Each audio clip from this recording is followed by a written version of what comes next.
আপনাদের এলাকায় যদি বিষাক্ত সাপে কামড়ায় আপনারা দেরি করবেন না, আপনারা পিজি বা নীলরতনে নিয়ে যাবেন না, কোনো হাসপাতালে নিয়ে যাবেন না, তাড়াতাড়ি তাকে ফুরফুরাতে নিয়ে যাবেন। এই কথা আমরা বলছি না, এই কথা বলছেন তহা সিদ্দিকী, ফুরফুরা শরীফের পীরজাদা। তিনি বলেন, আমি তহা, আমার সামনে হাজির করবেন কাউকে সাপে কামড়ালে। 2021 সালে তহা সিদ্দিকীর এই ভিডিও সোশ্যাল মিডিয়ায় ভাইরাল। কি বলেছিলেন তহা সিদ্দিকী, এক ঝলক দেখাবো তার বক্তব্যের কথা। একটা পীরের আওলাদ এসেছে আপনাদের কাছে, শুনেলেন। আজকে একটা পীরের আওলাদ এসেছে, শুনেলেন। আপনাদের এলাকায় যদি কাউকে সাপে কামড়ায়, বিষাক্ত বিষাক্ত সাপে কামড়ায়, আপনারা দেরি করবেন না, পিজিতে নিয়ে যাবেন না, মেডিকেলে নিয়ে যাবেন না, নীলরতনে নিয়ে যাবেন না, কোনো হসপিটালে নিয়ে যাবেন না। তাকে যত তাড়াতাড়ি পারবেন ফুরফুরা শরীফের জমিনে নিয়ে যাবেন। আমি তহা আমার সম্মুখে হাজির করবেন।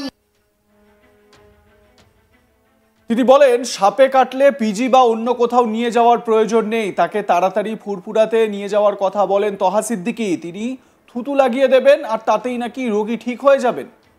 তিনি আল্লাহ দিব্যি খেয়ে বলেন, থুতু লাগিয়ে দেবেন, তাহলে সাপের বিষ নিরাময় হয়ে যাবে।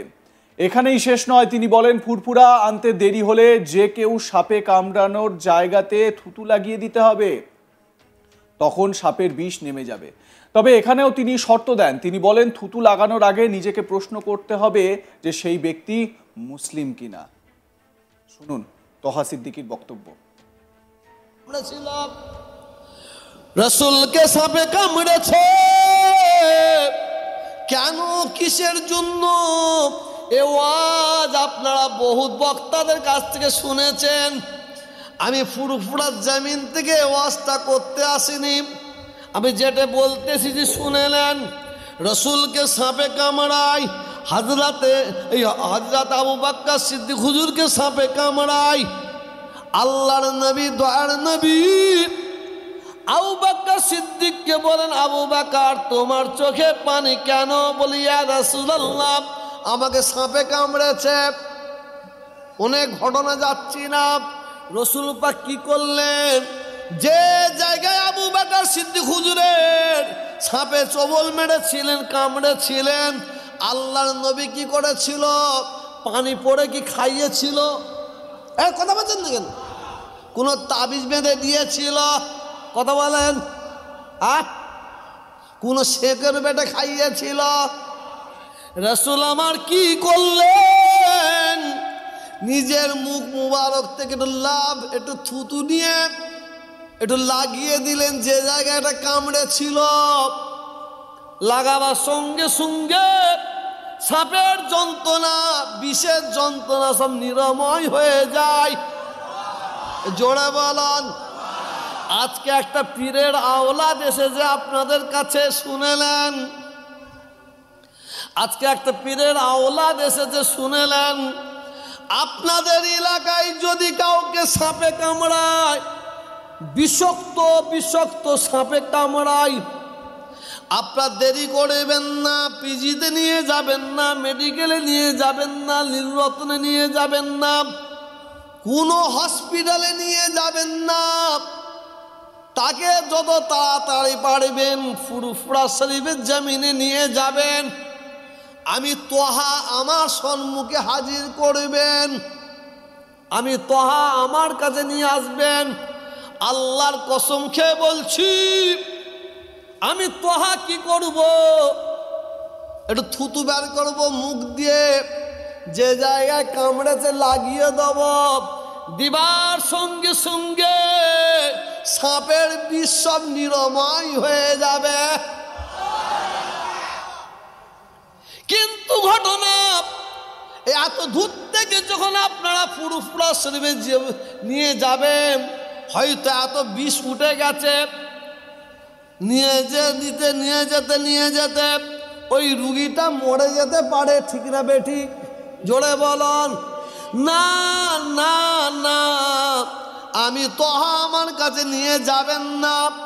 আপনার এলাকায় আপনার পাড়ায় একজনকে সাপে কামড়েছে, আপনি আপনি আপনি আপনি যখন খবর পাবেন, খবর পাওয়ার সঙ্গে সঙ্গে চলে যাবেন তার বাড়িতে, যে জায়গায় কামড়েছে। আপনার কাজ কি? আপনার কাজ কি? মুখ থেকে একটু থুতু নেবেন, নিয়ে লাগিয়ে দেবেন, লাগাবেন লাগাবেন লাগাবেন। কসম খোদার খেয়ে বলছি, যখনই আপনি থুতুটা লাগাবেন সঙ্গে সঙ্গে সাপের বিষটা নিচেই নেমে যাবে। তবে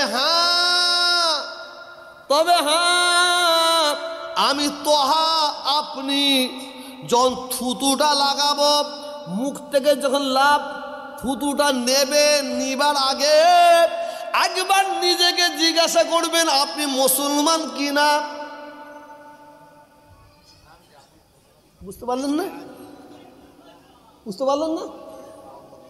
একটা থুতু নিয়ে লাগাবার আগে একবার নিজেকে প্রশ্ন করুন আপনি সত্যিকারের ইমানদার মুসলমান কিনা। সত্যিকারের যদি ইমানদার মুসলমান হন, থুতু লাগাবেন, বিষটা নিচেই নেমে যাবে। আর এখনকার আমরা তো ভালো মুসলমান, সাপ কামড়েছে, হাঁটু পর্যন্ত বিষটা উঠেছে, কোমর পর্যন্ত বিষটা উঠে গেছে। এখনকার আমরা এত মূল্যবান মুসলমান, থুতুটা লাগাবার সঙ্গে সঙ্গে বিষটা নিচে নাবা তো দূরের কথা, আরো মাথার দিকে মাল উঠে যাবে। আরে কথা বলছেন নাকি? সাপের চেয়ে কঠিন বিষ আমাদের মুখে হয়ে গেছে। এবার আপনাদের বলি সাপে কামড়ালে কিভাবে চিকিৎসা করা হয়। রক্তক্ষরণ হতে থাকলে চাপ দিয়ে ধরে রাখতে হয়। দংশিত অঙ্গ, স্প্লিন্ট বা চ্যাপ্টা বা বাঁশের চেলা এবং ব্যান্ডেজ বা লম্বা কাপড় যেমন গামছা, ওড়না ইত্যাদি দিয়ে ব্যান্ডেজ করতে হবে। এমনভাবে বাঁধতে হবে যাতে সেটা খুব শক্ত অথবা ঢিলে না হয়। বাঁধনের নিচ দিয়ে যাতে দুটি আঙুল ঢোকানো যায়, তা যেমন বিষ প্রবাহের বাধা দিতে যথেষ্ট কার্যকরী, তেমনি রক্ত চলাচলেরও উপযোগী থাকবে, সেই রকমভাবে বাঁধতে হবে। রোগীকে নিশ্চল হয়ে শুয়ে যেতে হবে যাতে আক্রান্ত অঙ্গ নড়াচড়া না করতে পারে। দংশিত অঙ্গের হাড় ভেঙে গেলে স্প্লিন্টের সাহায্যে নড়াচড়া প্রতিরোধ করা উচিত। যদি ক্রেপ ব্যান্ডেজ থাকে তাহলে তাই ব্যবহার করা চলে। দংশনকৃত হাত পা এমনভাবে কাপড় ও কাঠ দিয়ে পেঁচিয়ে নিতে হবে যাতে নড়াচড়া না করা যায়। নড়াচড়াতে মাংসপেশির সংকোচনের ফলে বিষ দ্রুত রক্তের মাধ্যমে শরীরে ছড়িয়ে গিয়ে বিষক্রিয়া সৃষ্টি করতে পারে। তবে আধুনিক বিজ্ঞান বলছে যদি এরকম ঘটনা ঘটে তাহলে চিকিৎসকের কাছে যান, চিকিৎসকের পরামর্শ নিন।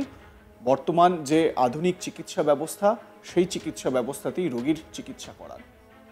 আপনারা কি বলেন? আপনাদের মতামত জানান। দেখতে থাকুন আজ তাক বাংলা। সাবস্ক্রাইব করুন আমাদের ইউটিউব চ্যানেলটি, বেল আইকন প্রেস করুন নোটিফিকেশন পেতে।